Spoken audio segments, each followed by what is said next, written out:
Seguimos adelante con este Legal Tech Summit 2022, que bueno, ya ha dejado mucho para aprender, mucho para comentar, mucho para reflexionar, como se decía desde el primer panel.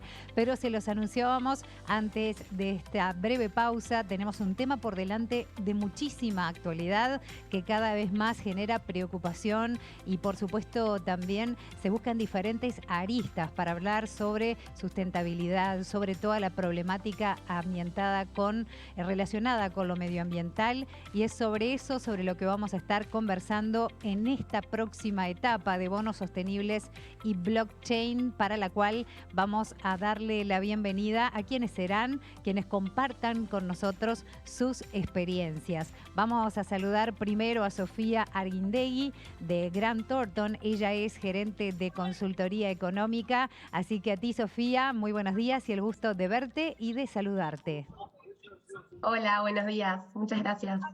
Un placer, gracias por estos minutos. Hoy a la distancia, pero bueno, es como si te tuviéramos aquí bien cerquita. Y aprovecho para contarles que Sofía Arguindegui trabaja en Grant Thornton en el departamento de consultoría como gerente de equipo de consultoría económica. Se especializa en métodos cuantitativos aplicados a la toma de decisiones de macroeconomía, también defensa de la competencia. Así que, Sofía, seguro va a ser mucho lo que vas a tener para dejarnos esta mañana. Gracias por estar aquí.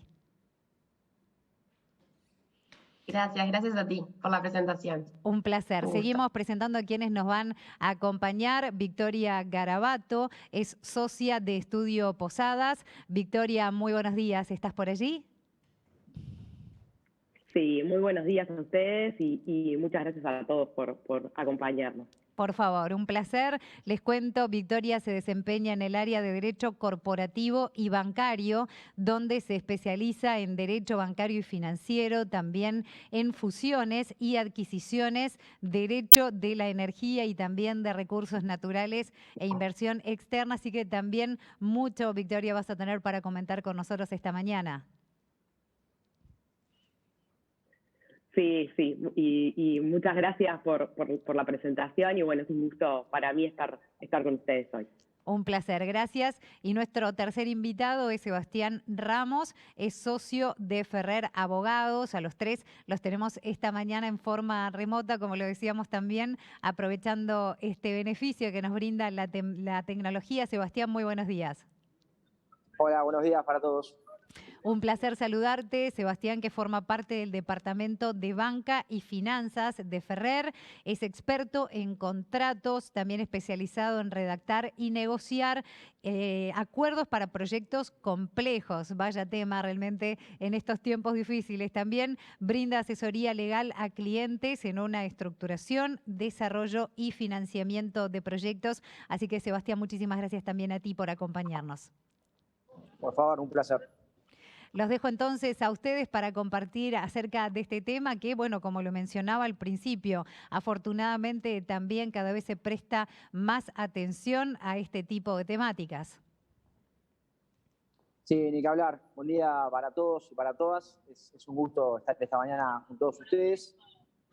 Bueno, hoy me toca a mí un poco moderar el panel, pero la idea es que con Sofía y con Victoria y yo hablemos los tres, hacer una mesa redonda, tratar de hacerlo dinámico con preguntas disparadoras para tirar los temas, pero la idea es que sea una conversación entre los tres que esperemos tener mucho para aportar y mucho para dar algún concepto, algún conocimiento para la audiencia que podamos aportar. Como el nombre del panel lo indica, la idea es hablar sobre bonos sostenibles y blockchain. Creo que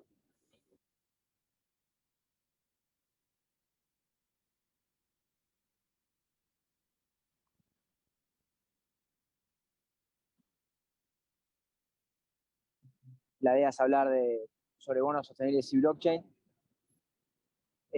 La sostenibilidad es un tema que está muy sobre la mesa, lo vemos en las redes, lo vemos en las noticias y vemos al gobierno, sobre todo al MEF y al Banco Central de Uruguay, impulsando mucho este tema.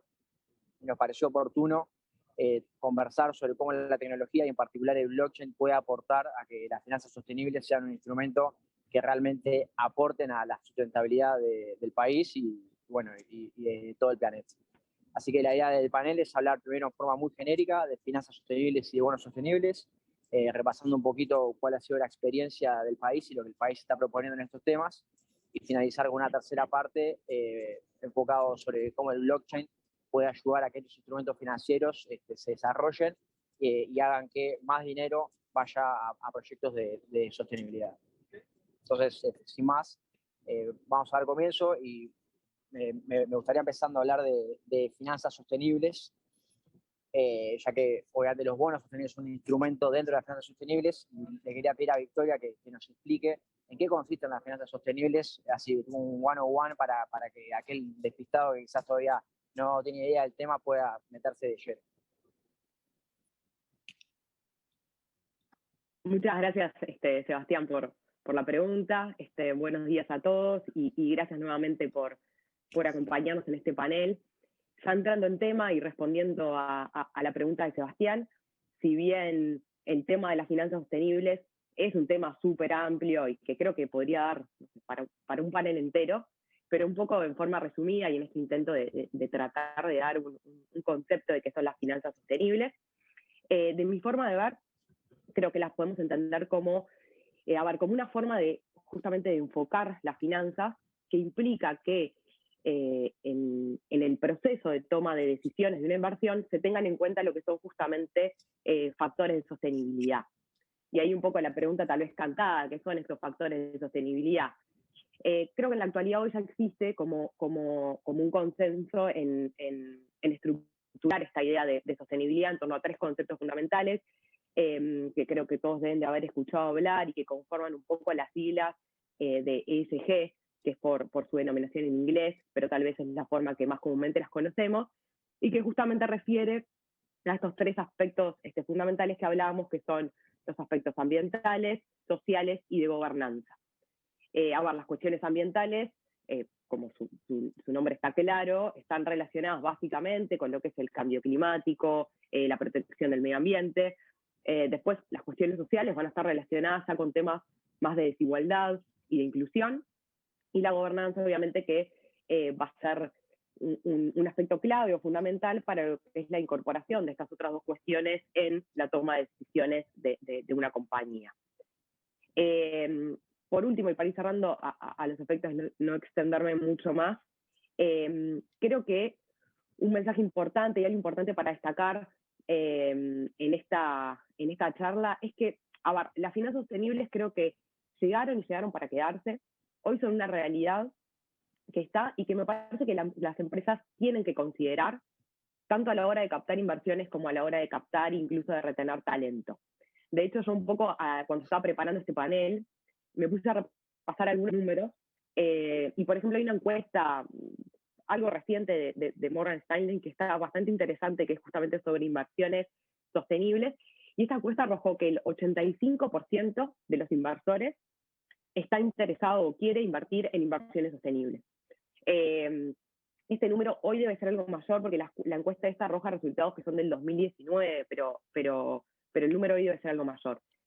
Lo bueno sí, y lo alentador, es que el mercado ha venido creciendo de forma considerable, y quienes hoy están interesados en invertir y en cambiar esta forma de entender las finanzas y de invertir de forma sostenible, cuentan ya con un amplio abanico de opciones para invertir, como pueden ser, los fondos ISR o un poco lo que es el tema de este panel, que son los bonos sostenibles, es decir, los bonos verdes y sociales, entre otros. Muchas gracias, Victoria. Ahí creo un aspecto clave de las finanzas sostenibles es que cuando uno piensa en finanzas, piensa básicamente en, te presto plata pensando en el retorno económico que voy a tener y solamente miro eso, frente al riesgo que representa la inversión que estoy haciendo, qué retorno voy a tener, qué precio le voy a poner a ese riesgo. La finanza sostenible le agrega un ingrediente más, ¿no? Que es, además del retorno económico que puedo tener por esas inversiones, qué impacto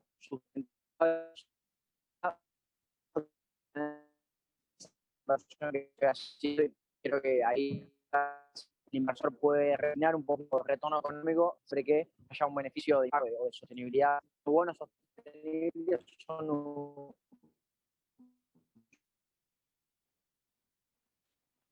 son uno de los instrumentos, y por qué es que son un instrumento de la finanza sostenible. Bien, yo creo que se me cortó un poco la comunicación, no sé si fue solo a mí. Sí, Sí, bueno, les cuento. En realidad, voy a intentar de simplificar un poco cuáles son cómo podemos definir a los bonos sostenibles. Obviamente, como decía Victoria, esto puede llevarnos un día entero, extendernos y entrar en detalle en cada uno en las definiciones y en cada uno de los tipos de bonos sostenibles que existen. En realidad, los bonos sostenibles son aquellos son aquellos bonos que se usan para financiar proyectos que pueden ser sociales o proyectos que pueden ser verdes, que están orientados o con el objetivo de mitigar algún impacto de cambio climático o de adaptación o con impacto medioambiental. O puede ser una combinación de ambos, proyectos que tengan un interés en fondear temas sociales y ambientales.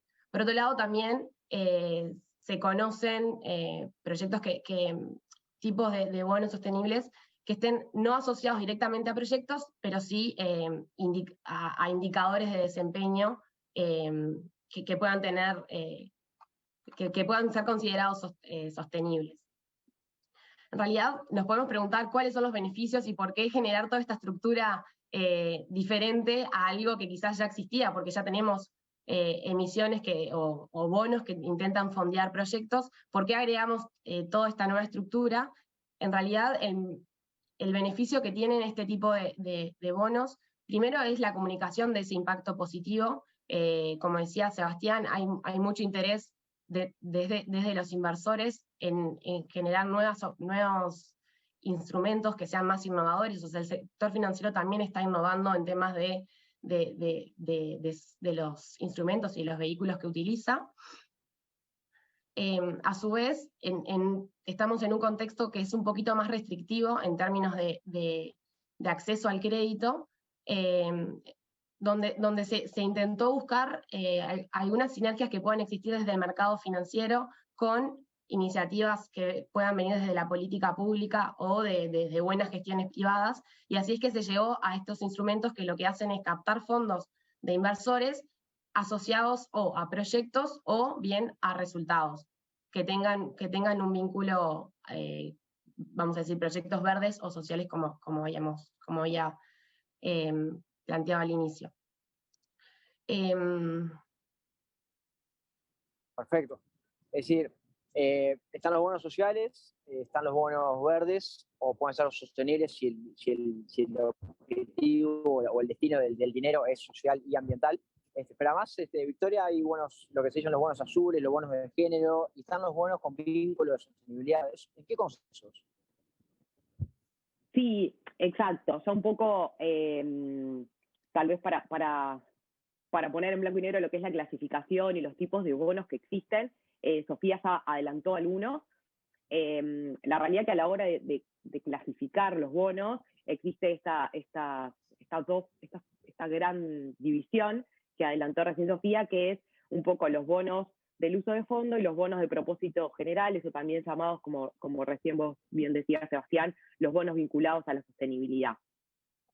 En los primeros, esto es en los bonos de uso de fondos, lo importante es que el resultado de la colocación de los títulos tiene que ser destinado a financiar justamente proyectos elegibles. Y por proyectos elegibles me refiero a proyectos que posean, digamos, un claro impacto, ya sea ambiental y o social, dependerá del tipo de bono, un impacto ambiental y social positivo, obviamente. Los segundos bonos, que esos son los de propósitos generales, en estos bonos los fondos van a ser utilizados para propósitos generales, como dice su denominación, para propósitos generales del emisor, de la compañía que emite. Y esta compañía sí va a perseguir ciertos, digamos, indicadores de rendimiento, ciertos KPI y objetivos de desempeño en sostenibilidad.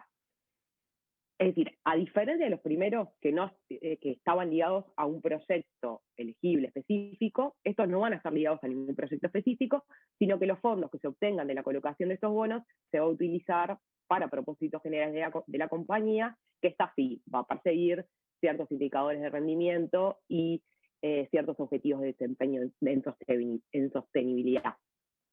Después, la primera categoría, los que recién nombrábamos, que son los bonos de uso de los fondos, y ahora sí, dependiendo de lo que son los objetivos, ya sean ambientales y o sociales, que persigue el proyecto en cuestión, ahí sí nos vamos a encontrar con distintos tipos de bonos, algunos de los que vos mencionabas recién, Sebastián. La realidad es que hay 3 tipos de bonos que todos mencionan y todos incluyen en cualquier clasificación, y es cierto que han surgido o que se han empezado a nombrar algunos nuevos tipos, como pueden ser los que recién nombrabas, los bonos azules, los bonos de género y demás, que si bien no aparecen hoy en todas las clasificaciones o podrían ser una subclasificación de algunos tipos de bonos, también ya se están empezando a hablar. Las 3 categorías que todos mencionan y que todos incluimos son, en primer lugar, los bonos verdes, que tal vez son los más conocidos y obviamente hoy por hoy son los de mayor emisión, que creo que todos lo sabemos, pero bueno, son aquellos que destinan los recursos que se obtienen de lo que es la financiación o refinanciación de los recursos que se obtienen de la colocación a justamente lo que es la financiación o refinanciación de proyectos, ya sea con beneficios medioambientales o tal vez ecológicos.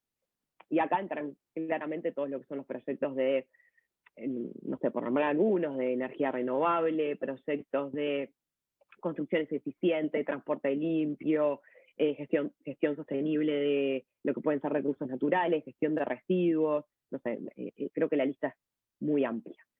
Después tenemos lo que son los bonos sociales, que acá sí son aquellos que se utilizan ahora para financiar o refinanciar proyectos, pero que persigan un beneficio social. ¿Cuáles pueden ser estos? O para nombrar algún ejemplo, bueno, proyectos de infraestructura básica, como puede ser el saneamiento, el agua potable, proyectos que permitan el acceso a servicios de primera necesidad, como puede ser la salud, la educación, proyectos que permitan el acceso a la vivienda.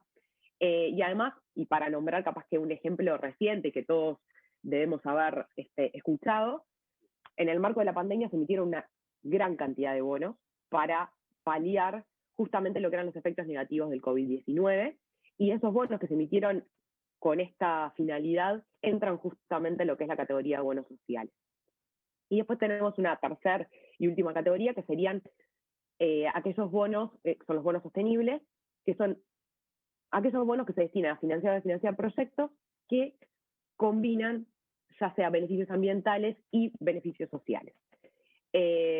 Por último, y para cerrar, lo que es importante es que solo mencionar que va a ser el propio emisor el que va a decidir si o va a determinar si el bono es verde, si el bono es social o si el bono es sostenible, pero obviamente luego la emisión es revisada posteriormente durante la vida de la misma y por terceras partes independientes que van a ver que esta clasificación o esta designación de bono verde social sostenible encuadre dentro de lo que son los principios internacionales.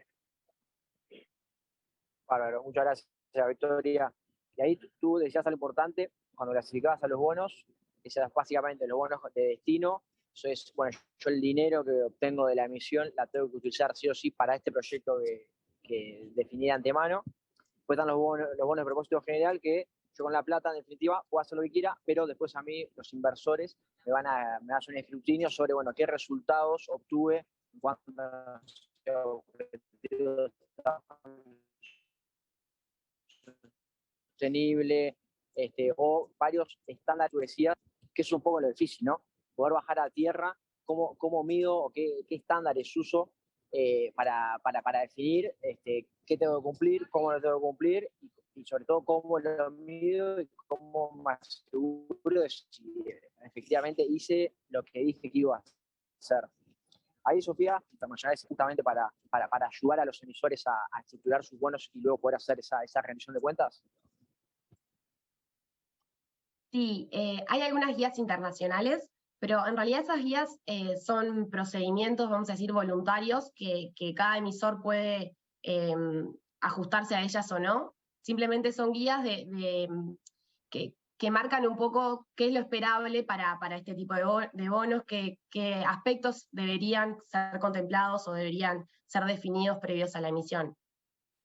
de las guías internacionales más reconocidas se encuentran los principios ICMA de la Asociación Internacional de Mercado de Capitales. Estos son como los más conocidos y digo que la experiencia en las emisiones han contemplado. Después hay otras guías bastante relevantes que lo siguen más que nada los países europeos, que son guías específicas para Europa.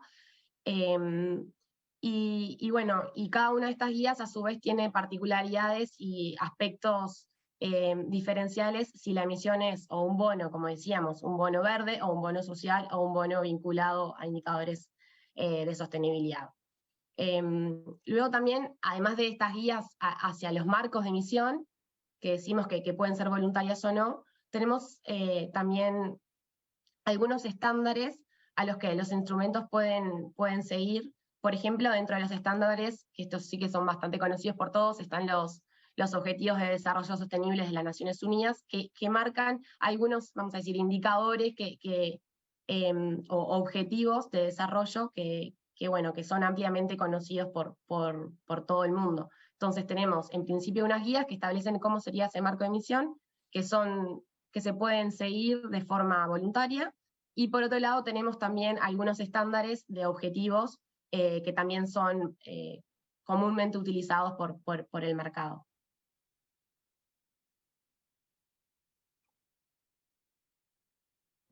Perfecto. Y la ventaja de esas guías, y sobre todo de utilizar ODS, es que es un lenguaje bastante común para todo el mercado, y si bien obviamente cada emisor va a decidir qué proyecto hace, y eso puede tener N particularidades, estas guías ayudan a tener un lenguaje común o una uniformidad que permite sobre todo a los inversores saber de qué está hablando este emisor y decidir si poner su dinero ahí o no. Exacto, aseguran, si se quiere, de alguna forma, como la calidad de esa emisión, y por otro lado también son guías que aspiran a un mejor desarrollo de este nuevo mercado de capitales, que no es tan nuevo en realidad. Ahora vamos a comentar un poco la experiencia, pero sí que para nuestro país parece bastante reciente.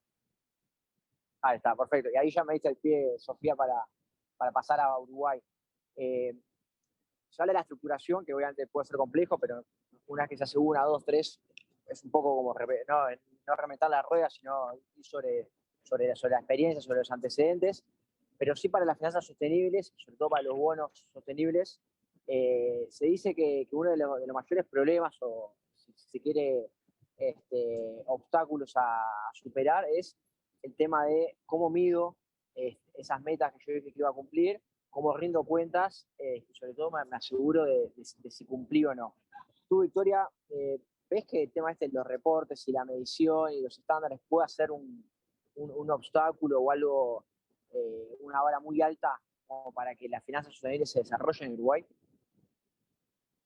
A ver, es bastante interesante el punto para pensarlo. Tal vez para lo que son los emisores más pequeños, esto puede resultar un desafío algo mayor, principalmente desde un punto de vista obviamente económico, de costos. Está claro que lo que es el seguimiento de un proyecto, la elaboración de reportes de sustentabilidad, las certificaciones y demás, todo lo que requiere pasarse a las finanzas más sostenibles, tiene un costo asociado. Además, tener en mente que fundamentalmente para los emisores pequeños, difícilmente es una tarea que ellos puedan asumir directamente. Además, y no quiero meterme en eso, pero si la asumen directamente, eso traería aparejado un riesgo de autocertificación que en general los emisores tratan de evitar o escaparle un poco. Y bueno, si no la asumen directamente, van a tener que contratar un tercero independiente que les haga el seguimiento, les haga los informes, las certificaciones que correspondan, con el costo que obviamente eso implica.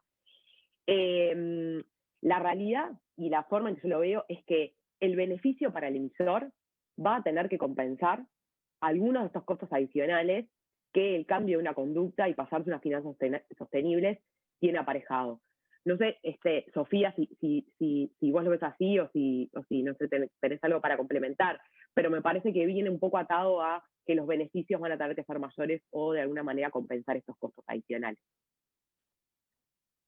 Sí, totalmente de acuerdo, Victoria, con el punto. Más allá, o sea, siempre hay que pensar de que son instrumentos financieros, entonces la rentabilidad siempre tiene que estar presente para el inversor, porque si no estos instrumentos dejarían de ser atractivos. Luego están todos los aspectos que Victoria mencionaba, a cuál es el costo que tiene toda esa estructuración y qué tan beneficioso puede ser para sea una empresa privada o el sector público, o el gobierno que esté haciendo esta misión, si compensa o no esa prima quizás que puede recibir de mejores tasas en el mercado al costo que tiene la misión esta, que generalmente tiene involucra lo que son aspectos de reporte y de medición que deben seguir ciertos estándares y que en general el mercado financiero y los inversores son bastante exigentes en cuanto a esas mediciones versus las prácticas que en general uno lleva a cabo en su empresa o en el gobierno, pueden ser un poco diferentes a las que sí exige el mercado financiero. Entonces ahí está ese costo adicional o ese esfuerzo extra mile que tienen que hacer los privados, o sea, las empresas privadas o los gobiernos que hacen esa misión. Esto no sé si les pasa, pero a mí me hace acordar mucho allá en el 2010, 2011, cuando empezó el boom de las energías renovables, sobre todo a través de los parques eólicos que licitó UTE, a través de los contratos de energía eólica, que la gran mayoría de esos proyectos fueron financiados por el Banco Interamericano de Desarrollo, por la Corporación Interamericana de Inversiones, o por la Corporación Andina de Fomento, o por otras entidades exportadoras de Estados Unidos o Europa, que ellas ya tenían dentro de las reglas de financiación a los principios de Ecuador o principios similares en cuanto a lo ambiental y lo exigían a los privados que pedían la financiación, incluso a las entidades públicas. Hay parques eólicos de UTE o que UTE promovió como Pampa, Valentines, etcétera, que les exigían los reportes medioambientales y sociales. Yo me acuerdo cuando se empezó a hablar de eso, se decía, pero me estás pidiendo toda esta información, ¿cómo lo voy a hacer? Había una cierta preocupación del costo y el tiempo y el esfuerzo que eso iba a llevar, pero ahora, 11, 12 años después, podemos ver que fue un éxito, que los reportes se hicieron y claramente el retorno económico superó el costo que esos reportes medioambientales y sociales implicaban, por lo cual yo soy optimista en que eso lo vamos a lograr con los bonos sostenibles y sobre todo ahora cuando hablemos de blockchain y cómo el blockchain puede abaratar o hacer más eficiente las estructuraciones y las emisiones, creo que más aún los proyectos y los emisores van a poder ir con estos reportes de sostenibilidad o los reportes de cuanto a cumplimiento de KPIs y de metas que los inversores exigen. Ahí hay otro temita que me gustaría tomar, que es en cuanto a la gobernanza, ¿no? de la propia emisión de bonos y los arreglos necesarios. Sofía, ¿vas a contarnos un poquito sobre esto? Sí, claro, este aspecto es sumamente relevante. Sobre todo, bueno, decíamos que obviamente los emisores pueden ser empresas privadas, o sea, este tipo de instrumentos los han usado tanto desde el sector, se ha usado tanto desde el sector privado como desde el sector público. Cuando miramos el sector público, en realidad la gobernanza de este tipo de emisiones es que se vuelve como un tema sustancial. Muchas veces el éxito de estas emisiones es por su buena gobernanza y por los arreglos institucionales que se preestablecen. O sea, todos los arreglos que se predefinen en cuanto a cómo será, por ejemplo, si estamos hablando de la financiación de un proyecto, sobre la ejecución de esos proyectos, sobre la medición, sobre los reportes, sobre la verificación de esos resultados. Todos estos arreglos son fundamentales y en realidad es lo que hacen a la sostenibilidad de este instrumento. Si estamos pensando en emisiones de largo plazo, bueno, todas esta gobernanza que define, esta institucionalidad que define la emisión, que obviamente que genera algunos cambios porque hay que cumplir con ciertas métricas y reportes en tiempos distintos quizás a lo que estaba acostumbrado el sector público. Entonces, bueno, todo lo que esté definido y lo que esté ya hecho ese arreglo institucional es sumamente beneficioso para ese éxito posterior.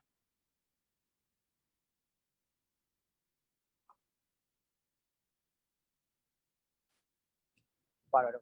Y ahora ya aterrizando un poquito, creo que la ministra de Economía es la abanderada en los temas de la COP de Glasgow el año pasado, también demostró el interés del país y la cantidad de ministros que fueron a la conferencia. Además, vamos en algunos minutos cómo Uruguay está posicionado de finanzas y bonos sostenibles y qué es lo que han estado haciendo los distintos organismos del Estado para ayornarse. Primero, creo que Sofía lo dijo, ¿no? Es un tema que hace rato viene en el mundo, pero Uruguay está dando sus primeros pasos. ¿Y cuál es la hoja de ruta que el país está? Bueno, efectivamente, Sebastián, como comentabas, el Estado uruguayo ha mostrado en el último tiempo un importante compromiso con lo que son las finanzas sostenibles. Si bien creo que Uruguay tiene objetivos de desarrollo sostenible bastante ambiciosos, un poco en virtud de lo que fue el Acuerdo de París, y hay un horizonte muy marcado en el 2030, pero bueno, tratando de cumplir con esos objetivos y con esa meta adelante, el gobierno ha estado anunciando y en algunos casos ya comenzó a llevar adelante varias acciones orientadas justamente a lo que es la promoción de lo que son las finanzas sostenibles.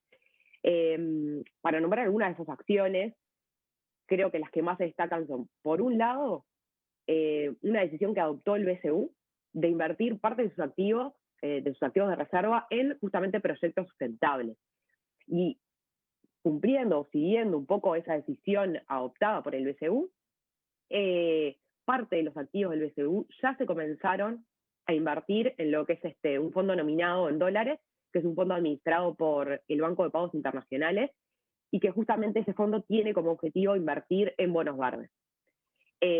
Además, y también en línea con lo que es el plan de acciones orientadas justamente a promover las finanzas sostenibles, en diciembre del 2020, y es un hito no menor, el BCU se convirtió en miembro de lo que es la Red Internacional de Instituciones Oficiales que promueven la responsabilidad ambiental en el sector financiero, que es la red NGFS, por la sigla en inglés. Y además, y acá capaz que te doy un poco, te cedo la palabra a vos, Sebastián, que me parece que lo vas a tener súper claro, se está armando justamente un bono con vínculo de sostenibilidad, y capaz que vos, no sé, Sebastián, si nos podés explicar un poco más justamente en qué consiste este bono que se está armando. Bueno, gracias por el pie. Sí, efectivamente, ya desde el año pasado que el gobierno con la ministra de Economía y con Marcela Bención a la cabeza, se propusieron estructurar este bono con vínculo de sostenibilidad, que por lo que nos decían ustedes, Sofía y Victoria, al principio, es un bono de propósito general, o sea, no es que se va a utilizar para algo en particular, pero sí el precio de ese bono va a variar en función de que el Estado cumpla con metas ambientales predefinidas, es decir, el cupón o bajado va a ser la tasa de interés que se va a pagar por esa emisión que se haga, va a variar según el Estado cumpla estas metas o no. Si el Estado cumple las metas, la tasa va a ser más baja, y si el Estado no cumple estas metas, la tasa va a ser más alta. Yo creo que es una apuesta muy ambiciosa y muy interesante que está haciendo el Estado. Creo que después de Luxemburgo, me parece que Uruguay sería uno de los primeros países en que emita un bono con vínculo de sostenibilidad. El BID está asesorando al Estado para tratar de armar el programa, la estructuración, o sea, qué parámetros se van a utilizar, cuál va a ser la forma de reporte y de medición. Digo que es ambicioso porque hoy día Uruguay goza de un grado inversor que para la región es algo muy bueno, porque accede a dinero relativamente barato en los mercados internacionales, y lanzar este bono y arriesgarse quizás a pagar un interés más alto de lo que podría ser normalmente, justamente en pro de la sostenibilidad, creo que es una apuesta fuerte, en el sentido de que si sale bien, todos lo vamos a aplaudir, pero si no le sale mal, le terminamos pagando más dinero de lo que hubiéramos pagado haciendo una emisión simple. Quizás alguien podría criticar esta apuesta que está haciendo el gobierno. sí, por lo que ha dicho sobre todo Marcela Bención, creo que fue la última que habló al respecto, parece que para octubre y noviembre no ha habido mucho más información. De hecho fue la tercera reunión de la mesa de finanzas sostenibles que armó el Estado la semana pasada y no hubo mucha información al respecto, pero sí estamos todos expectantes porque creo que va a ser un gran hito para el país y me animo así para la región. Que bueno, lo que queremos en estos temas, lo que queremos en las finanzas sostenibles, porque creemos en que el cambio climático es un problema, lo apoyamos y ojalá que al gobierno le vaya bien. Eso es para Uruguay, pero quizás, Sofía, no sé si tú nos querés contar otras experiencias que ha habido en la región sobre bonos sostenibles o sobre bonos con vínculo de sostenibilidad. Sí, claro. En realidad, como les decía, el mundo tiene bastante experiencia en lo que es este tipo de emisiones y ha tenido un crecimiento muy importante en los últimos 2 o 3 años. Para poner un poco de contexto y cómo ha crecido, en el 2021 las emisiones de bonos verdes y sociales y sostenibles superaron los $2 millones y se espera que para el 2022 el crecimiento de las emisiones totales de este tipo de instrumentos sea de un 35%, o sea, en 2022 vamos a tener todavía un crecimiento adicional de este volumen total que teníamos en 2021. A su vez, los antecedentes internacionales son muy diversos.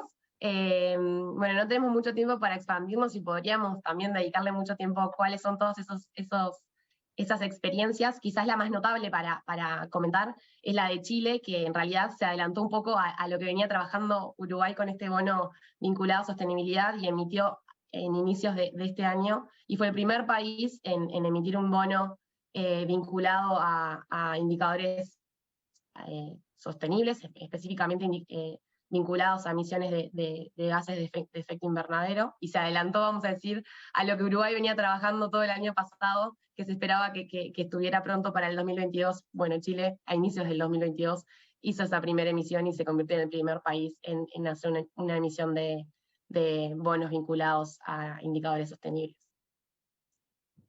Así que Chile entró por la ventana, digamos, nos sacó el primer lugar. Nos sacó el primer lugar.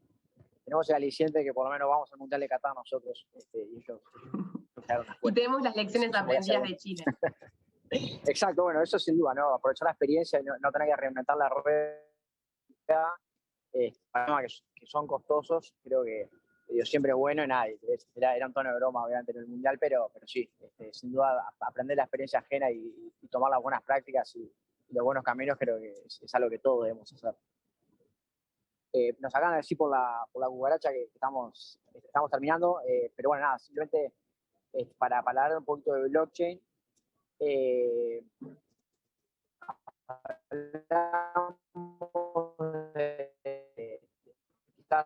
los desafíos que es estructurar un bono sostenible, de los desafíos que cuesta dinero, es muchas personas que intervienen y hoy día, habiendo poca experiencia en términos relativos, obviamente, hace que siga siendo algo costoso. Es decir, las emisiones de bonos sostenibles por montos pequeños son difíciles justamente por los costos asociados.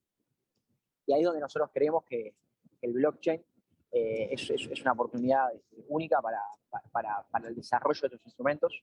El blockchain, y además de blockchain yo le agregaría el Internet de las cosas y la inteligencia artificial, hace que podamos eliminar varios intermediarios del proceso de estructuración, de medición y de certificación, con lo cual ahí ya hace que el precio, que el costo de una emisión sea mucho menor.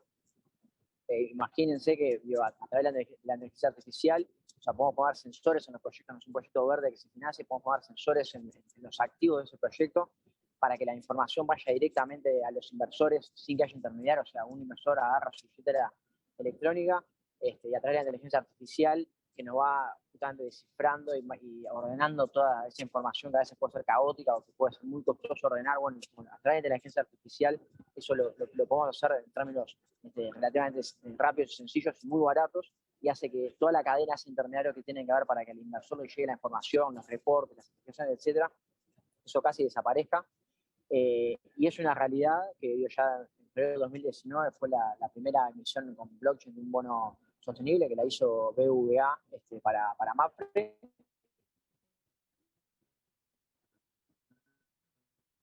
El objetivo fue poder tener un contacto mucho más cercano con el inversor, poder darle las respuestas. Perdón, me dicen que se cortó. ¿Escucha bien? ¿Se escucha? ¿Hola? ¿Se escucha ahora? Perdón, decía, y solo para cerrar, decía que en febrero de 2019 se emitió el primer bono de sostenibilidad a través del blockchain. Eso lo hizo BBVA para MAPFRE, y el objetivo fue justamente que haya una interacción mucho más fluida y directa con los inversores, que los inversores puedan acceder en tiempo real a la información, el costo de la estructuración, pero a su vez la distribución del dinero, las compensaciones, todo se habla de la blockchain, con la seguridad, con la certificación que eso implica, y hizo que sea un bono mucho más eficiente y mucho más barato de estructurar. Lamentablemente estamos sin tiempo. No quiero terminar sin agradecerle muchísimo a Victoria y a Sofía por todo lo que compartieron, por su tiempo, por todos los conceptos que nos llevamos. Y nada, simplemente como nos quedamos sin tiempo, ya invitarlas para hacer una segunda ronda, una segunda vuelta, así podemos bajar un poquito más a tierra sobre todos estos conceptos en el blockchain, que era un poco el objetivo principal del panel. Muchísimas Muchas gracias, Sebastián. gracias. Por mi parte te acepto la invitación y seguimos en contacto. Y bueno, y gracias a todos los que también nos acompañaron hoy. Muchas gracias a todos también, Sebastián. Tomo la invitación. Un placer realmente Un haberlos abrazo para escuchado todos y a todas. los tres. Muchas gracias.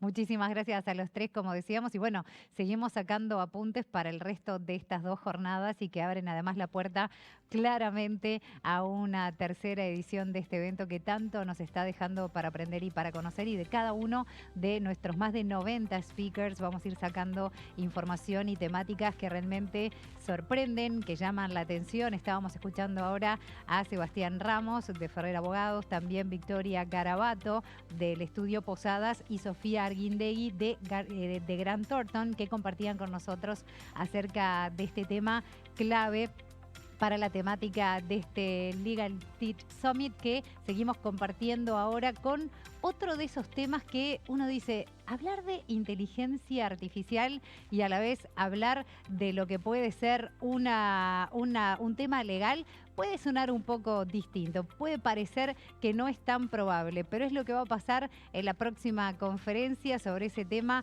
vamos a estar hablando y por supuesto sobre todos los desafíos que trae aparejado en esta temática la inteligencia artificial. En breves minutos nada más los convocamos nuevamente.